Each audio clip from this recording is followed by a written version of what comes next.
Welcome back to the Operation Freedom YouTube channel. What we do here is shine the light of truth on the deep state. They hate that. We do it figuratively with our presentations. We do it literally with our sponsor's product, PatriotLegacy.com. PatriotLegacy.com, featured product of theirs, the Patriot Beacon. 6 overall lighting functions. In addition, solar powered, don't need batteries. You can charge your other devices like your phone from it. In addition, you got a compass, you got a window breaking hammer, and you got a seatbelt cutter. Plus, if those deep state dweebs get just a little bit too close to you, blast them with this. They're gone. Go to patrioticlegacy.com, patrioticlegacy.com. Get yourself, your kids, your grandkids, your car. Can carry it with you anytime. patrioticlegacy.com, the Patriot Beacon.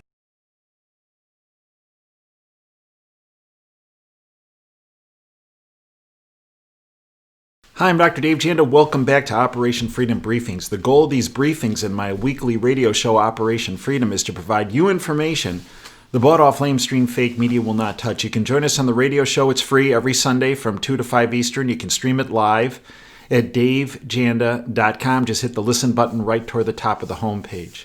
In addition, we're available 24/7 at davejanda.com, where we upload information on a regular basis on the public side, the free side, but we also have a subscription service with extra content, extra shows, extra guests, extra analysis, all the archives to all of our shows, including the podcasts, which are available 24/7 on the radio show for our subscribers. By becoming a subscriber, you're supporting this YouTube channel, as well as the website, as well as the radio show. I'll help you become a part of our Freedom family. On behalf of all of us at davejanda.com and Operation Freedom, we'd like to wish you a Merry Christmas. If you don't celebrate Christmas, a happy holiday season, and a very happy New Year. We have a huge 2020, which I believe is going to culminate in some very positive events in November of 2020 with the re-election of Donald Trump. I want to focus today on the deep state impeachment goat rodeo. And I want to do a bit of a dissection on that impeachment goat rodeo, owned and operated by the deep state and their little puppets that have implemented and instituted this sham of a procedure. It really shreds the Constitution. It's really constitutional malpractice, to sum it up. I take us back to when the articles of impeachment were finally presented. Remember, this goat rodeo has been going on for over 3 years, and then they came in with the impeachment inquiry, which many people outside that window in the People's Republic of Ann Arbor were actually thought impeachment hearings.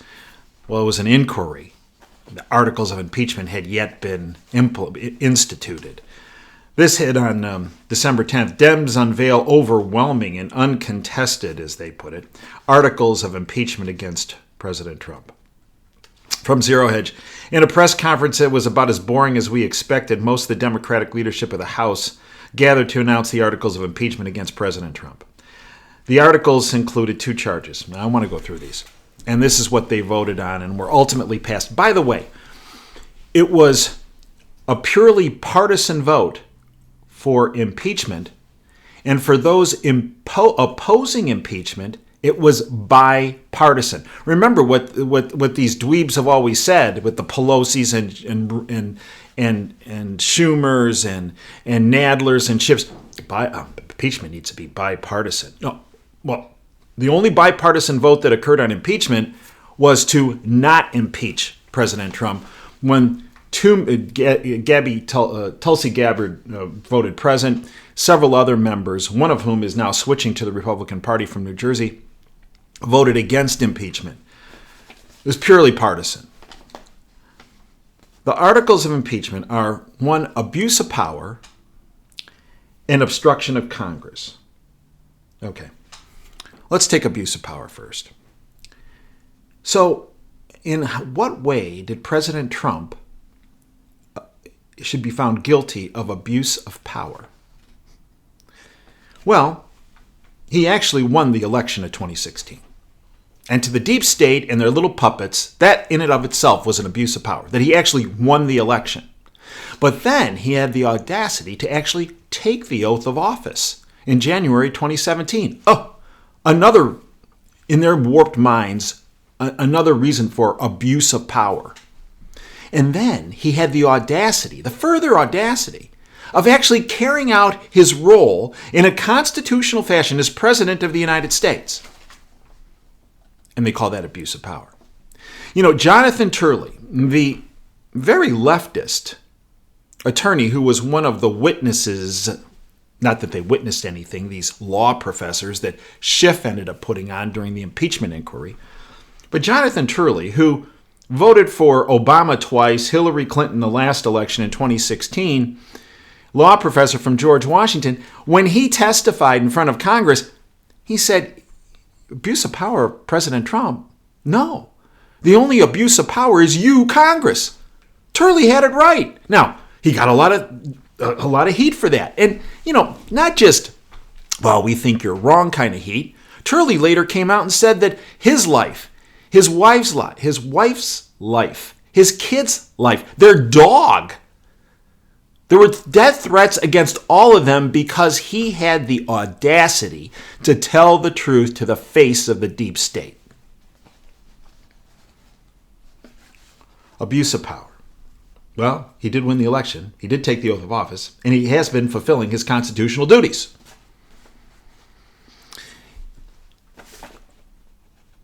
Rudy Giuliani said it. Article 2, Section 3 of the U.S. Constitution obligates the president to investigate and ask for investigations of corruption in countries we provide funds to.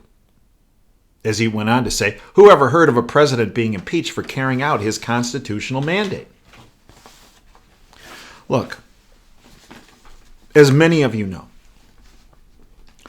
but nobody outside that window in the People's Republic of Ann Arbor has the audacity to actually admit this.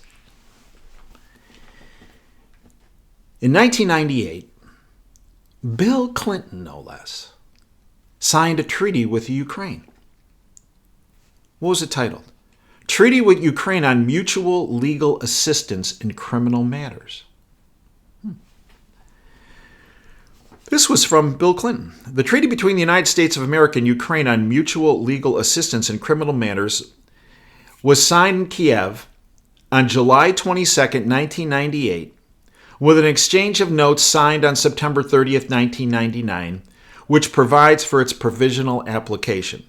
On November 10, 1999, the treaty was read the first time and together with the accompanying papers referred to the Committee on Foreign Relations in order to be printed for the use of the Senate. And what this treaty says is that the United States government and the Ukraine government were going to work in conjunction when they found criminal matters that were involving both countries. Well, I would think a money laundering operation being run in Ukraine with taxpayer money that involve political figures in the United States would fall under the guidance of that treaty, and it does.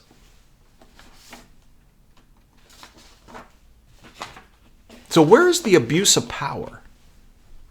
I mean, we all saw the video of Joe Biden sitting at that globalist confab at the Council on Foreign Relations, right? Where he talks about, oh yeah, I told him, you got 6 hours.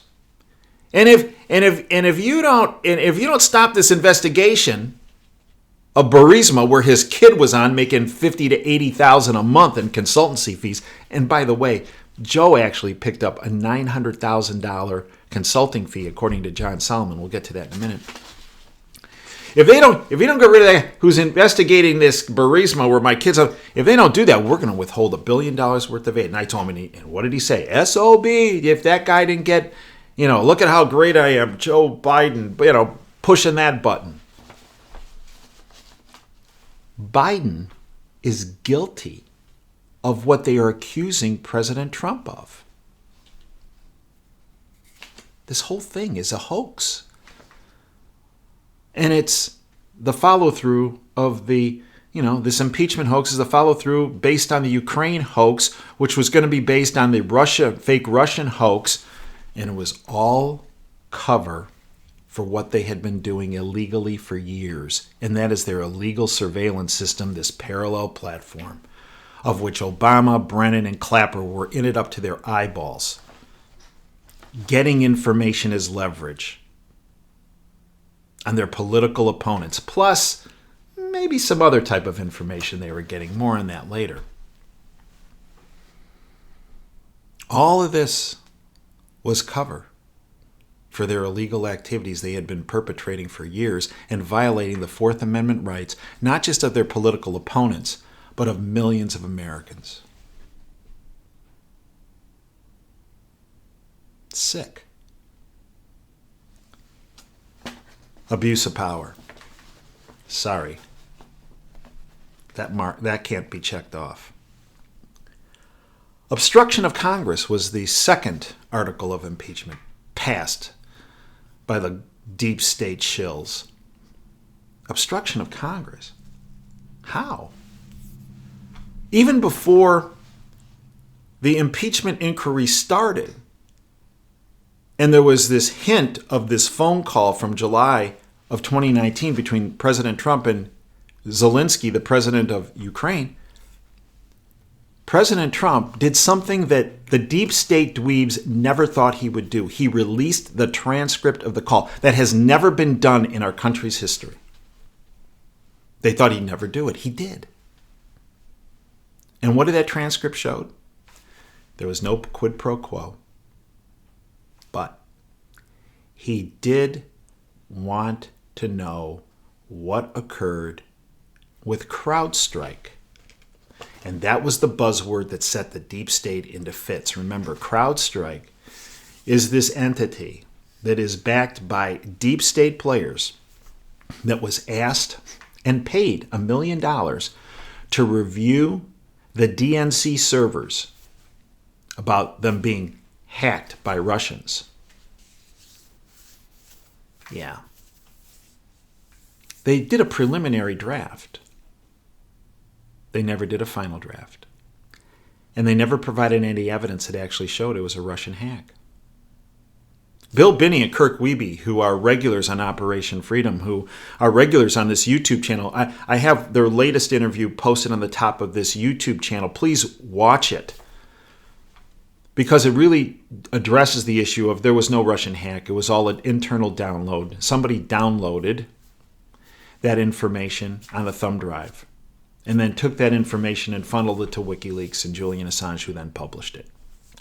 It was an internal download, not a hack. And when President Trump mentioned CrowdStrike in this conversation, that showed he was getting right to the heart of the matter. And they couldn't take it. And they had to up the ante. And that's where this impeachment goat rodeo hoax comes in. He provided the transcript. There was no obstruction of Congress. But really what Congress is doing is they in turn are obstructing justice by us not getting to the heart of the matter of the criminality that occurred by United States citizens, including U.S. politicians, in Ukraine. If anyone's guilty of obstruction, it's Congress, not President Trump. And remember, they had to push this process through quickly and expeditiously because President Trump was such a threat to the country, and the sooner we can impeach him and get rid of him, the best for the country. Well, then, one day after impeachment, deep state shill Nancy Pelosi all of a sudden says, I'm not sending the articles of impeachment to the Senate, and I'm not sending the House managers to present the case to the Senate. What? From Zero Hedge, Dems undercut impeachment case by delaying start of Senate trial until next year. It was only a few days ago that Democrats were delivering emotional speeches about the urgency and importance of impeaching President Trump. So much for that. The day after the House impeachment charade vote, if you will, Nancy Pelosi appeared to undercut her own claims. Not the first time she's done that. The Dems had a constitutional duty to impeach President Trump, when she refused to allow the next step in the process to move forward by delaying the handing over of the House impeachment case to the Senate. Well, enter Noah Feldman. Remember, Feldman was one of those high-end attorneys, this dude from Harvard, who testified at that Adam Schiff goat rodeo impeachment inquiry hearing. He despises Trump, despises President Trump. But here's what he said about what Pelosi was doing. The White House is considering making the case that Mr. Trump has not been impeached based on an opinion piece by Harvard law professor Noah Feldman.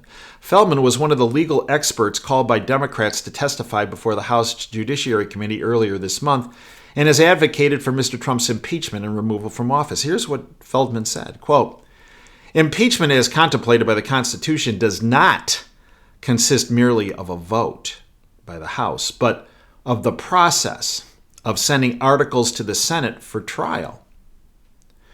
Both parts are necessary to make an impeachment under the Constitution. The House must actually send the articles and send messengers to the Senate to prosecute the impeachment, and the Senate must actually hold a trial," end quote. He goes on, quote, Feldman, hater of Trump, quote, "If the House does not communicate its impeachment to the Senate, it hasn't actually impeached the president. If the articles are not transmitted, President Trump could legitimately say that he wasn't truly impeached at all," end quote. And Pelosi said, well, I have to see how the Senate is going to run the trial. And this is where it's all, this is just another aspect of the constitutional malpractice. Where in the Senate does it say the Speaker of the House has to approve how the Senate's going to run the trial? Nancy, you're way out of your lane. You've been out of your lane for years.